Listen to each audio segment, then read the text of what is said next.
El libro de Apocalipsis se lo ha considerado como un libro oscuro. La gente tiene temor de estudiar el libro de Apocalipsis. Sin embargo, cuando comenzamos a leer el libro de Apocalipsis, encontramos que dice la revelación de Jesucristo. O sea, Apocalipsis no es nada oscuro, es la revelación de Jesucristo. Y cuando nosotros vamos a analizar el libro de Apocalipsis, encontramos que Jesús muestra todo el proceso de la iglesia cristiana desde el principio hasta el fin. Muestra todo el proceso de la humanidad en la historia y nos muestra lo más maravilloso, el triunfo final de nuestro Señor Jesucristo. A través del libro de Apocalipsis nosotros podemos darnos cuenta de que hay aparente triunfo del mal. Pero cuando nosotros llegamos a entender la profecía y llegamos a comprender los símbolos del Apocalipsis y llegamos a entender lo que hay en cada uno de los capítulos de este maravilloso libro, llegamos al triunfo maravilloso de Jesús, el Cordero de Dios. Llegamos a encontrar que el Señor tiene preparado para nosotros algo maravilloso, que como dice el apóstol San Pablo, cosas que ojo no vio, ni oído yo, ni han subido siquiera en pensamiento humano, son las que Dios ha preparado para aquellos que le aman. El Apocalipsis es un libro fascinante y por eso es tan importante que nosotros lo estudiemos, lo entendamos y veamos la revelación de Jesucristo en este libro.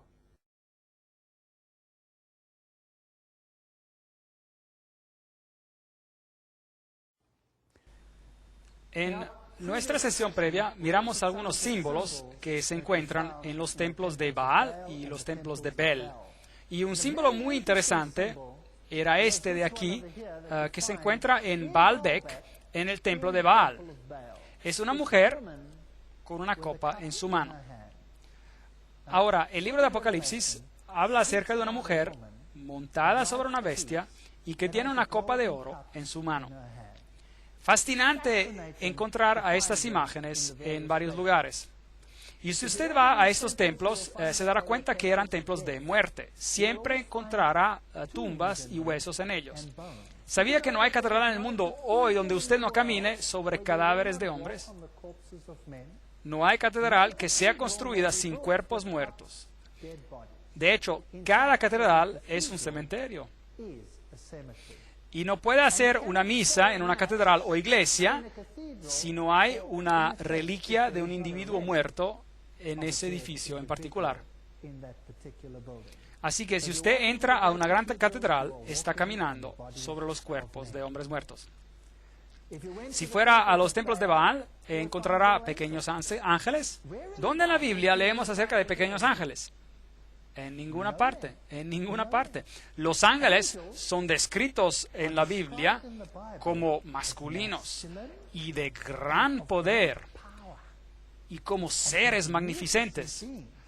En el templo de Baal eran reducidos a pequeños ángeles como Cúpido, pequeños ángeles gorditos. Ahí están, en el templo de Baal.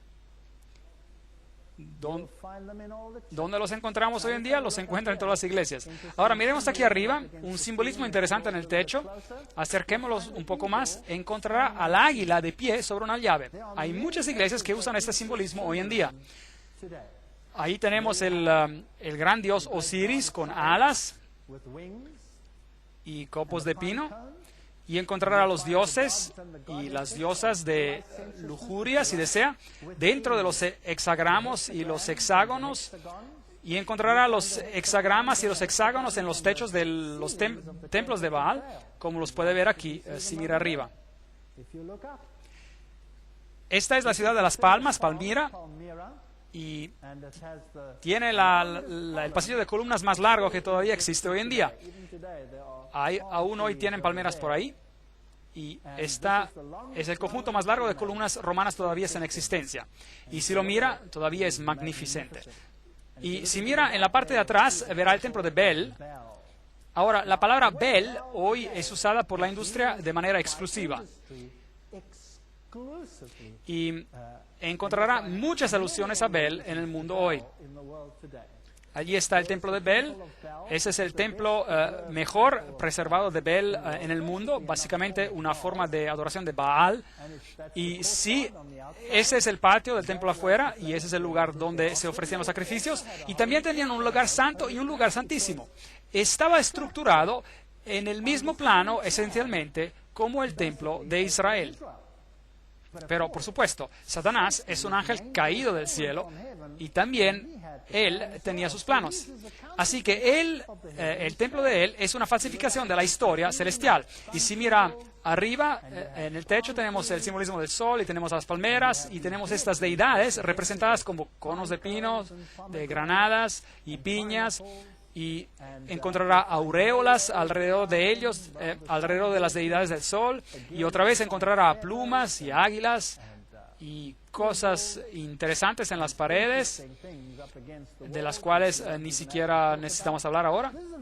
Esto es algo muy interesante. Esta es la llama de Lucifer, esta es la llama de Baal. ¿A qué se parece? Parece exactamente a la antorcha olímpica. Exactamente a una antorcha olímpica. De hecho, acaban de encender una el otro día, si mira la televisión, y dijeron una oración ¿a quién? Apolo, el dios del sol. No está muerto hoy en día todo este asunto, solo está disfrazado. Por supuesto, tenemos las uvas para Baco, tenemos los fleurs de lis, los triángulos y los esfinges con sus pechos, representaciones femeninas. Aquí hay una. Y ángeles con alas entre conos de pinos, y hay un triángulo al revés con águilas adentro. Este simbolismo es usado hoy en todas las entidades políticas del mundo. Así que tenemos muchas cosas que mirar en el libro de Apocalipsis. El águila en sus varias formas es el símbolo de muchas naciones. Así que el libro de Apocalipsis nos va a contar acerca de este gran conflicto entre el bien y el mal. Este gran conflicto entre la idolatría y la adoración al Dios verdadero. Vamos a examinar cosas que los van a sorprender. Vamos a ver a los detalles de lo que pasa detrás de las escenas. Cómo el mundo realmente hoy se está moviendo hacia poner en el trono a otro poder. Y el libro de Apocalipsis nos advierte acerca de estas cosas. Así que analicemos el primer capítulo verso por verso. La revelación de Jesucristo que Dios le dio para manifestar a sus siervos las cosas que han de suceder pronto. ¡Qué maravilla! Así que Él nos dirá antes de tiempo lo que va a pasar. Así que si alguien tiene el poder de decirte exactamente antes de tiempo lo que pasará, ¿no es esa persona alguien en quien usted puede confiar? Yo diría que sí. De hecho, la profecía me cambió a mí de ser un hombre ateo a un ser creyente. Y la experiencia me enseñó a seguir a Cristo. Él no solo está escrito en papel, Él es real, es creíble, Él es confiable, sus promesas son verdaderas. Y Él dice, nunca te abandonaré ni te dejaré. Y yo he encontrado que Él es digno de ser confiado. Y dijo, la declaró enviándola por medio de su ángel y a su siervo Juan. Así que Juan ahora está recibiendo la revelación, el cual ha dado el testimonio de la palabra de Dios, del testimonio de Jesucristo y de todas las cosas que ha visto. Así que, aunque iremos a hablar de cosas bien terribles en las conferencias por venir, y les advierto otra vez, esto será como algo que jamás han escuchado. Y algunas personas quizás me dirán, ¿por qué te estás concentrado en lo malo? En lo que lo malo está haciendo. ¿Por qué no solo hablar de Jesús? Me gustaría hacer eso. Me gustaría hablar solo de Jesús. Pero hay un problema. ¿Cómo se sentiría usted, por ejemplo, si tuviera un hijito, que realmente lo ama? Hablemos de amor por un momento. Digamos que tenga un hijito y realmente ama a este hijito. Pero usted sabe que este hijito está ocupado haciendo cosas indebidas. Y este hijito va a ser destruido si sigue en ese camino. ¿Cómo se sentiría? ¿Qué haría? No tiene sentido decirle al hijito, mamá te ama, porque este hijo está encaprichado con lo que sea que está haciendo. Seguramente su hijo a lo mejor está en drogas. Y es muy importante, si está en drogas, que mostrar al hijo que realmente uno lo ama. Pero, ¿no es también importante advertir al hijo? ¿Sí o no? Claro que sí. Entonces, ¿qué hacemos? ¿Qué hacemos cuando hacemos esto? Educamos a nuestro hijo ¿en qué? En los peligros de las drogas, ¿no es cierto? Y le decimos al hijo, esto es lo que va a pasar, y esto, y esto, y esto, si tú haces esto. ¿Será que escucharán? No, claro, otra cosa tiene que pasar en el corazón. Pero estas cosas son importantes para que el hijo pueda hacer una decisión final. ¿O qué pasa si ve a su hijo unirse a algún, no sé, algún grupo muy malo? Un grupo muy malo que eventualmente lo llevará a la destrucción a su hijo. ¿No le gustaría decirle al hijo, aquí y aquí, aquí está el engaño de lo que esta organización o grupo en particular está haciendo? ¿Sí o no? ¿No les gustaría hacer esto? ¿No les gustaría salvar a ese hijo de todos esos problemas? Entonces, sí, claro, desafortunadamente es así. Hay muchos engaños en muchas cosas que llevan al camino espacioso de la destrucción. Y vamos a tener que revelarlas. Y eso es doloroso. Y vamos a hablar de lo negativo. ¿Pero por qué lo hacemos? Porque queremos que las personas escojan lo positivo. Y si podemos tomar todos los parámetros en este mundo y podemos decir, esto es engañoso a causa de esto, y esto es engañoso a causa de esto, y esto, por esto, al final, solo uno permanecerá. Y ese es Jesucristo. Así que, básicamente, lo que estamos haciendo es seguir un proceso de exclusión. Vamos a ver a los varios componentes de Babilonia y entonces a lo mejor descubriremos que todos nosotros hemos sido atrapados. Todos hemos sido engañados y cada uno de nosotros sentado aquí hoy en día ha sido engañado. Es un pensamiento terrible. Pero al final, la verdad se cristaliza de que hay solo uno que es digno de confianza, y ese es Jesucristo. Y solo Él te puede salvar. Yo soy la puerta, yo soy el camino, yo soy la palabra. Aquel que cree en mí no perecerá. Es lo que Él dijo. O es verdad o es mentira. Si el mundo quiere unirse en una gran familia feliz, y todos tenemos que después tolerar cada cosa pequeña que se enseña por este mundo, ¿es esa la verdad? ¿O es verdad mezclada con error? Dígame usted. Así que tenemos que saber si todos los caminos nos llevan a Dios o si solo hay un camino que nos lleva a Dios. Y tenemos que decidir basándonos en estos hechos. Así que aquí dice, el cual ha dado testimonio de la palabra de Dios, del testimonio de Jesucristo y de todas las cosas que ha visto. La palabra de Dios y las profecías de la Biblia tendremos que comprenderlas. Bienaventurado el que lee y los que oyen las palabras de esta profecía y guardan las cosas en ellas escritas, porque el tiempo está cerca. Apocalipsis 1:3. Versículo 4. Juan y las 7 iglesias que están en Asia. Estaremos examinándolas en detalle en la siguiente conferencia. Gracia y paz a vosotros de parte del que es y del que era y del que ha de venir, de los 7 espíritus que están delante de su trono. Ahora, obviamente, la Biblia nos enseña que hay un solo Dios, Padre, Hijo y Espíritu Santo. Así que el número 7 es el número de la perfección. También vemos que hay 7 periodos mencionados aquí. Se va a discutir los eventos sobre los periodos divididos en 7. Así que los 7 espíritus de Dios representan un espíritu ante Dios, el número perfecto de 7 a través de todo el tiempo en la historia. Un espíritu. Así que no tenemos que confundirnos y tener más espíritus de lo que hay en realidad, porque la Biblia tiene que estar en armonía consigo misma. Y luego la parte más grandiosa del Apocalipsis capítulo 1 es cuando nos dice quién el autor es del libro. Y está escrita de un modo maravilloso. Está escrita en una manera que se llama epanados. Ahora, un epanados es como un quiasmo, una estructura de quiasmo, excepto de que en vez de describir a los eventos, los cita en una cierta secuencia. Por ejemplo, este epanados consiste en una serie de citas en las que se quiere enfocar un punto en particular. Isaías 55:4 habla acerca del testigo y es una cita de Apocalipsis. Es Apocalipsis 1:5 y es una cita que viene de Isaías. Y si va al final de esta estructura, hay otra cita en Apocalipsis 1:16 y hay un verso ahí que también viene de Isaías. Entonces hay otro punto y el segundo punto está mencionado, Apocalipsis 1:7, que habla acerca de la venida de las nubes. Es una cita de Daniel 7:13.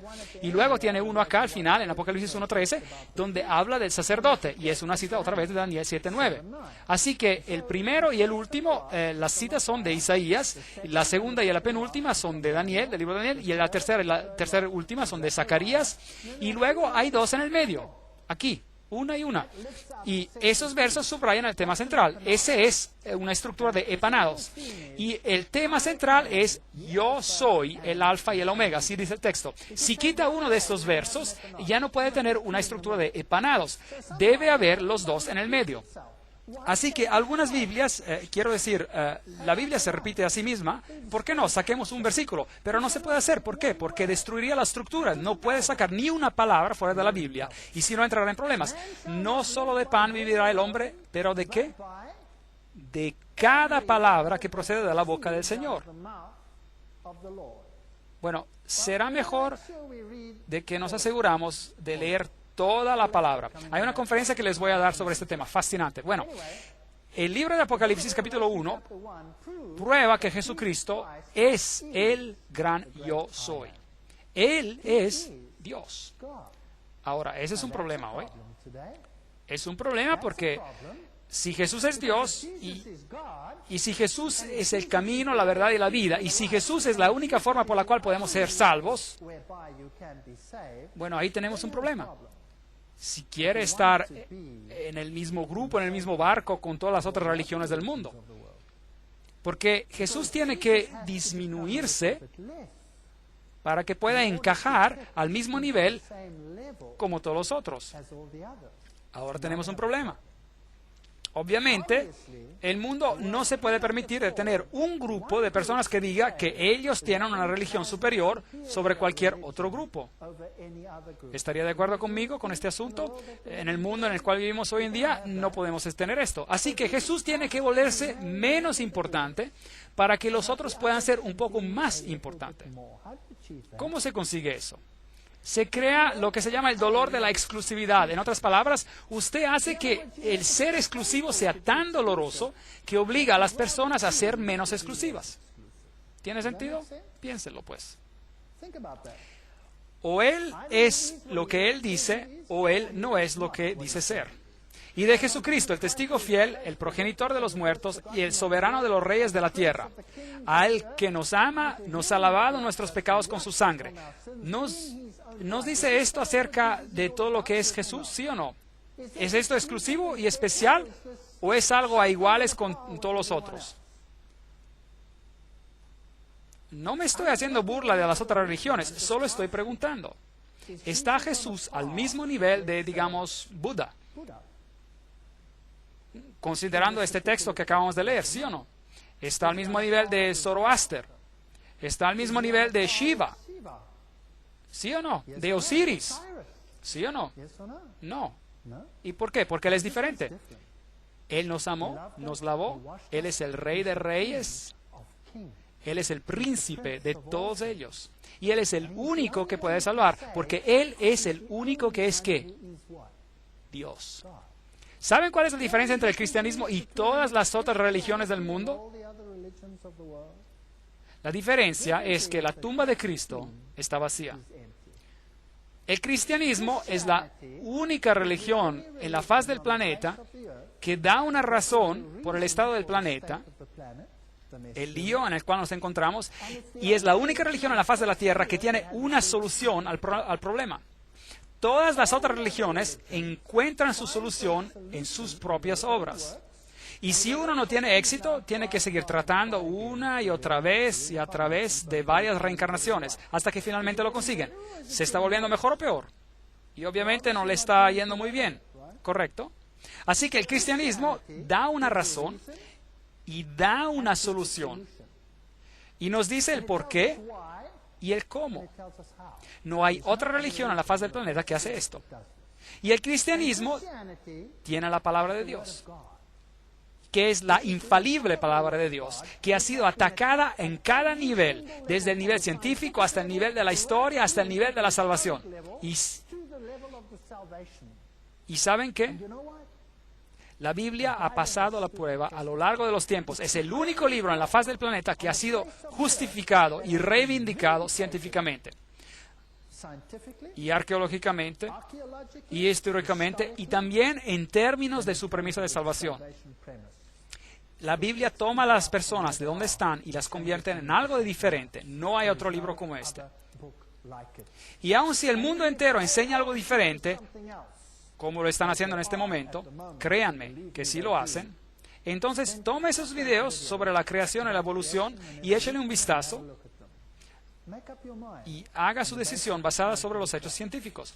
Yo fui profesor en la universidad por más de 30 años. Fui profesor de zoología y probablemente fui el único en una universidad secular que no creía en la evolución. Y eso tomó algo de valor. Y nos hizo reyes y sacerdotes para Dios su Padre. A Él sea la gloria y el imperio por los siglos de los siglos. Amén. He aquí viene con las nubes, todo ojo lo verá. Y los que los traspasaron y todos los linajes de la tierra se lamentarán por causa de Él. Sí, amén. En otras palabras, en vez de tener esta alegría suntuosa a la venida de Cristo, la mayoría harán ¿qué? Se lamentarán. Aquí hay una historia diferente hasta de lo que se está enseñando en el mundo cristiano, donde todos están esperando por la restauración del reino y una segunda oportunidad. Algunos creen, no tenemos que esperar que todo ojo lo vea porque seremos arrebatados por el rapto secreto. ¿Es eso lo que enseña la Biblia? Yo soy el alfa y el omega. Ahí está el centro del epanados, esa estructura, el principio y el fin, dice el Señor. El que era y el que ha de venir, el Todopoderoso. Esas son palabras directas. Jesucristo en el libro de Apocalipsis es identificado no solo como el Rey de Reyes y el Salvador del mundo, pero es identificado como Dios. Si hacemos a Jesús menos de lo que Él es, entonces temo que no tenemos un Salvador. Porque entonces ese Salvador estaría en el mismo barco, en el mismo grupo donde nosotros nos encontramos. Así que Él es Dios. Y Juan, vuestro hermano y compañero en la tribulación, en el reino, en la perseverancia de Jesucristo, estaba en la isla llamada Patmos por causa de la palabra de Dios. Así que si uno predica la palabra de Dios, se mete en problemas. Y por el testimonio de Jesucristo. Y ese testimonio es la palabra profética de todos los tiempos. Por eso, si usted predica la profecía, se meterá en problemas. Entonces, ¿están todos ustedes preparados para lo que viene? Vamos a examinar algunas de esas cosas y da temor. Vamos a ver cosas muy interesantes. Estando yo en el Espíritu en el día del Señor, oí detrás de mí una gran voz como trompeta. Apocalipsis 1, 8 a 10. ¿En qué día estaba él en el Espíritu? Estando yo en el Espíritu en el día del Señor. Si retraes del sábado tu pie de hacer tu voluntad en mi día santo, y al sábado llamares delicias, santo y glorioso de Jehová, y lo venerares, Isaías 58, 13, este es el único día que se llama el día santo del Señor. Así que obviamente Juan estaba en el Espíritu en el día de sábado. Y Marcos también habla acerca del hecho de que el Hijo del Hombre es también el Señor del día del sábado. Así que obviamente Juan estaba en visión en ese día, el día sábado. Y Dios le mostró lo que pasaría en el mundo. El texto dice, diciendo, yo soy el alfa y la omega, el principio y el último. Y escribe en un libro lo que ves y envíalo a las 7 iglesias que están en Asia. Bueno, no voy a ir en detalles porque voy a cubrirlos en la siguiente conferencia. Envíalos pues a Éfeso, Esmirna, Pérgamo, Tiatira, Sardis, Filadelfia y Laodicea. Cada nombre tiene su significado en particular. Hasta los lugares tienen significado. Apocalipsis 1, versículo 11. Me volví para ver la voz que hablaba conmigo, dice el texto, y vuelto vi 7 candelabros de oro. ¿Dónde vio a Jesús? ¿En qué aposento del templo vio a Jesús? Él lo ve en el lugar santo. Así que, obviamente, tenemos un marco del tiempo. El ministerio del sumo sacerdote está ocurriendo en el lugar llamado el lugar santo, no en el lugar santísimo. Así que este no es el Yom Kippur, el día del juicio. Esto es antes del día del juicio final. Así que nos encontramos históricamente en un tiempo antes del fin del tiempo de gracia. Jesús está ministrando aún en este lugar santo. Es ahí donde Él lo ve, porque Él lo ve ministrando entre los 7 candelabros. Históricamente esto es muy importante. Y si mira la ruta postal antigua, mira y ve las varias ciudades, Éfeso, Esmirna, Pérgamo, Tiatira, Sardis, Filadelfia, Laodicea. Esa era la ruta antigua postal y vamos a cubrir este tema en la siguiente conferencia. Entonces, Juan tiene esta gran visión de Jesús ministrando entre los 7 candelabros de oro. ¿Y los candelabros simbolizan a qué? A la luz del mundo. Jesús es la luz del mundo. Apocalipsis 1:13. Y en medio de los 7 candelabros vi a uno semejante al Hijo del Hombre. Jesús, el sumo sacerdote que ministra por nosotros. Él es la luz del mundo. Él es el pan del cielo, que vino del cielo, el pan de la presencia. Él es el nuestro mediador. Él es el altar de incienso, el incienso que asciende y representa el ministerio de Cristo, haciendo nuestras oraciones sean aceptables ante Dios, a Dios por medio de su mediación. Él es el que se encarga y trabaja en nosotros para cambiar nuestros corazones de piedra en corazones de carne. Esa es la imagen que tenemos de un Jesucristo cuidadoso, cariñoso, que está en control que sabe exactamente lo que va a pasar y nos predice en detalle cómo Él permite que la apostasía tome la forma que existe hasta en nuestros tiempos. Ahora, ¿saben? Esto me asombra. Si yo fuera Dios, habría un problema. Gracias a Dios que yo no soy Dios. Porque yo no tendría la paciencia que Él tiene para enfrentar a la apostasía de la manera como Él lo hace. Y como Él permite que esta apostasía crezca y lleve fruto para que todos puedan ver lo que es. Por cierto, si mira el mundo hoy día, ¿es un lugar placentero? No. No es un lugar placentero. En algunos países, yo vengo de Sudáfrica, nuestras casas son como prisiones. Hay asesinatos a izquierda y a derecha y por todos lados. 4,000 granjeros ya han sido asesinados, que lo crean o no. Es horrible lo que está pasando. Y nadie siquiera sabe. Si toma un país como Zimbabue, por ejemplo, los están arrojando de sus tierras y ya no hay santidad de nada. Estamos viviendo en tiempos verdaderamente terribles. Ya no es seguro para una joven, ni es seguro para un joven en estos días de salir a trotar, a correr solo. ¿En qué clase de mundo estamos viviendo? Y si mira a las cosas horrendas que se hacen en el mundo hoy, quizás se pregunte, ¿cómo puede Dios permitir esto? Dios está permitiendo que el pecado y la apostasía maduren al punto donde todos verán lo que significa escoger en contra de los caminos de justicia de Dios y los caminos del hombre. Y ese es un acto de amor. Y en medio de este temor y confusión hay un lugar de paz a donde Él nos llama y dice, venid a mí todos los que estáis trabajados y cargados, y yo os haré descanso, yo os daré descanso. Entonces, podemos encontrar paz en medio de la confusión. Y podemos escoger de caminar a través de la vida y mirar a las espinas y zarzas y cardos. O podemos elegir mirar a las flores, a los lirios, a las frutas hermosas. La elección es nuestra.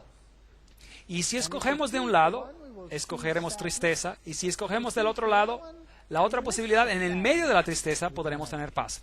Y eso es lo que Jesús es. Él es el que está en el medio de los candelabros. Él es la luz del mundo.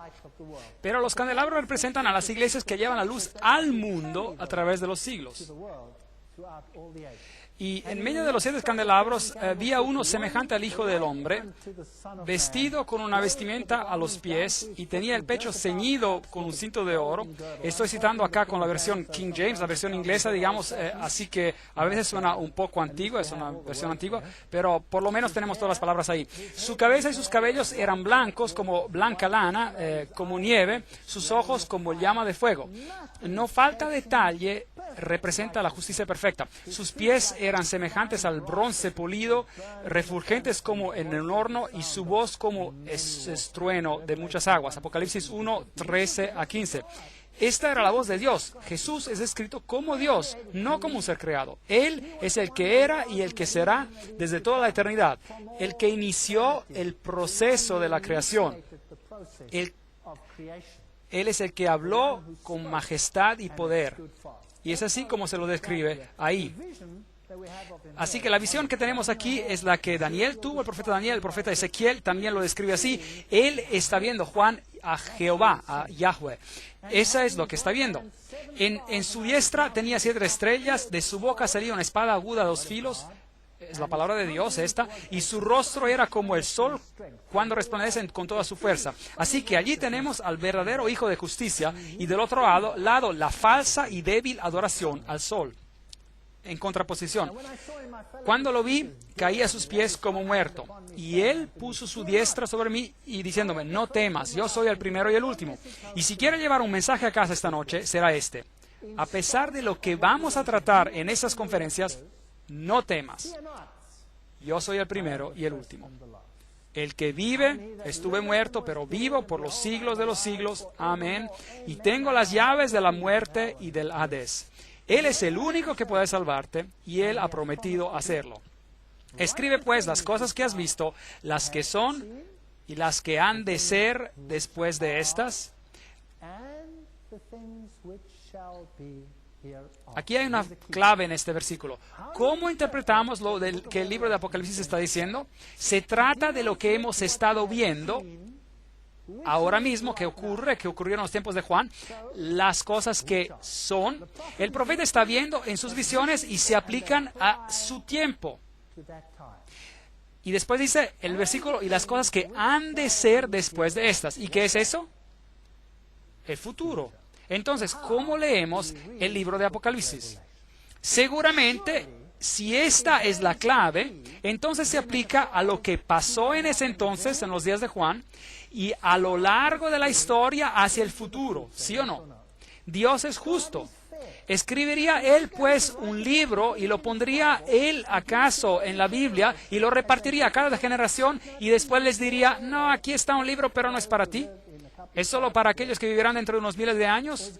¿O será que Dios pondrá información para cada generación en su libro que vivió en la historia? Claro que sí. Dios es justo e imparcial. Pero tenemos muchos grupos de personas hoy en día que toman el libro de Apocalipsis y lo aplican solo para el futuro.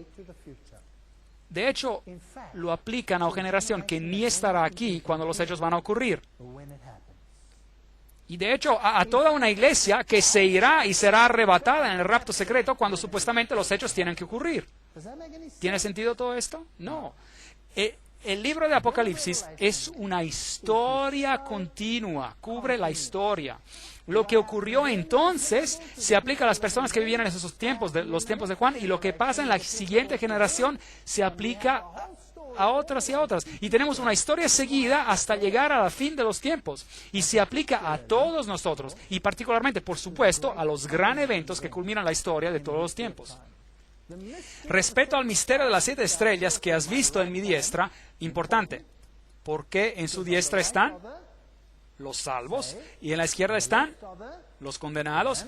Así que los 7 candelabros de oro, las 7 estrellas, son los ángeles. Los ángeles son los mensajeros de las 7 iglesias. Las 7 iglesias de Dios en el periodo de tiempo, en los periodos de tiempo, los predicadores son, es decir, son aquellos que llevan el mensaje a las iglesias y están en la mano derecha de Dios. Él está en control. A pesar de lo que está pasando, recuerde de que Dios está en control. Los 7 candelabros que has visto son las 7 iglesias. Dios tiene este ministerio asombroso. Él usa a hombres pecaminosos para predicar su palabra. Increíble. Podría haberlo hecho Él mismo, podría haber hablado como estruendo desde el cielo, podría haber usado a sus ángeles, pero nos usa a nosotros. ¿No es eso increíble? Así que el ministerio de Dios en el santuario celeste se mira a la gran historia de cómo todo pasó. Cuando Cristo resucitó de la muerte, ¿dónde se fue? Cuando resucitó de la muerte, Él ascendió al cielo para servir en el santuario, dice el libro de Hebreos, en el santuario celestial. Así que tenemos un ministerio en el santuario celestial. No iremos en detalles en esta conferencia en particular sobre esto, y se extiende este ministerio desde entonces hasta el tiempo del fin. Y está dividido en este lenguaje del santuario donde tenemos todos los símbolos como los candelabros y el pan propiciatorio y el altar de incienso en el primer aposento. Y después en el segundo aposento o cuarto, entonces sabemos dónde estamos en la línea del tiempo para que no nos perdamos en el libro de Apocalipsis. Y Él dijo, hasta 2300 tardes y mañanas, y luego el santuario será purificado. Daniel 8:14. Así que la profecía va directamente hasta un tiempo en particular en la historia. No trataremos con esta profecía ahora, tampoco hay una conferencia entera acerca de esto, y las pueden encontrar en una de las cintas, pero un poco más de información. En Daniel 8 se nos describe el progreso de una profecía asombrosa. Vino luego cerca de donde yo estaba, ese es un ángel que va a Daniel, y al venir me asusté y me postré sobre mi rostro, pero él me dijo, entiende, hijo del hombre, que la visión es para el tiempo del fin. No es el final de los tiempos, el tiempo del fin. Y aún estaba hablando en oración cuando el varón Gabriel, a quien había visto en la visión, al principio me dijo: Daniel, ahora he salido para darte sabiduría y entendimiento. Y luego continúa la profecía dándonos la profecía más asombrosa, que es una profecía mesiánica. La más perfecta profecía que usted se pueda imaginar. Nos da el tiempo cuando el Mesías iba a venir.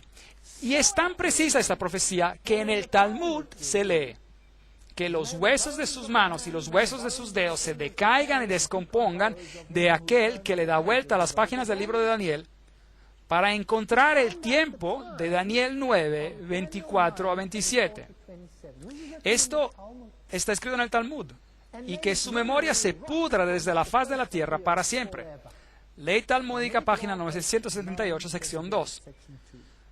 ¿Por qué es que el Talmud judío contiene semejante maldición para alguien que trata de descifrar el periodo de tiempo descrito en Daniel 9, 24 a 27? Yo les diré por qué. Porque nos dice exactamente cuándo el Mesías vendrá. Nos dice exactamente lo que el Mesías hará. No estamos estudiando esa profecía en detalle. Como dije, hay un video entero sobre esto. Usted lo puede obtener si desea.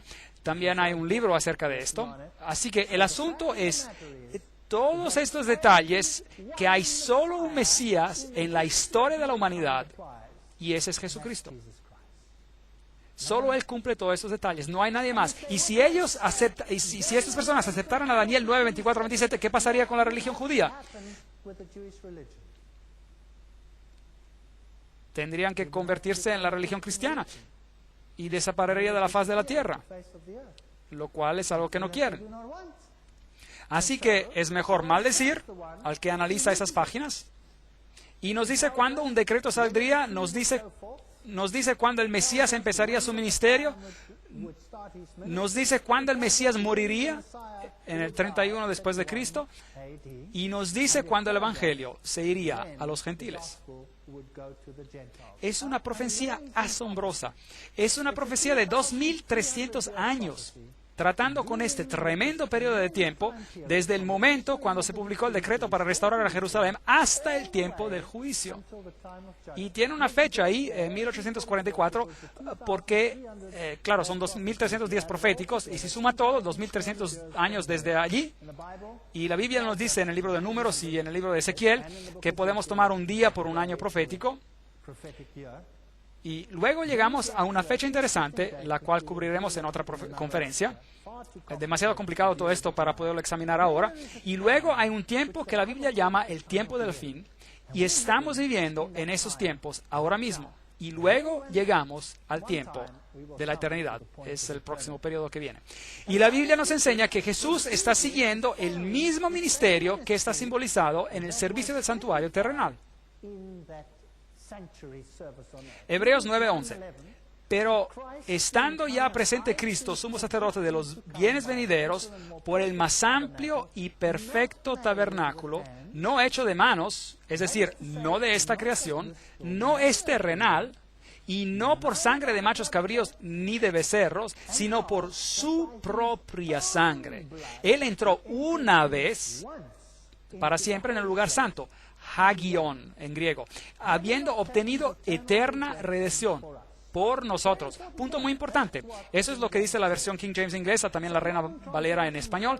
Hay algunas traducciones modernas y no les gusta esto, así que han cambiado el lugar santo, la palabra lugar santo, como lugar santísimo. Es un gran problema, porque ahora el ministerio entero de Cristo tiene que moverse en el tiempo, pero eso es una historia complicada que trataremos después. Y no puede ser el lugar santísimo, no puede ser el lugar santísimo, tiene que ser el lugar santo, porque si fuera el lugar santísimo, no diría hagion en griego, diría sino hagia hagion, y no dice esto, solo dice hagion, que significa santuario. Hebreos 9:12, y no con sangre de machos cabríos ni de becerros, sino por su propia sangre. Así que este ministerio no pudo haber empezado solo una vez que Jesús murió, no antes, porque por eso Jesús debió haber entrado al santuario para empezar su ministerio solo después de su muerte, lo cual significa que entró en el primer aposento y no al segundo aposento, porque el sumo sacerdote solo entraba en el segundo aposento una vez al año. Y en el libro de Apocalipsis, ¿dónde vemos a Jesús sirviendo en el capítulo 1? ¿Dónde están los candelabros? Entonces, ¿por qué están tratando de distorsionar el mensaje de la Biblia aquí y allá?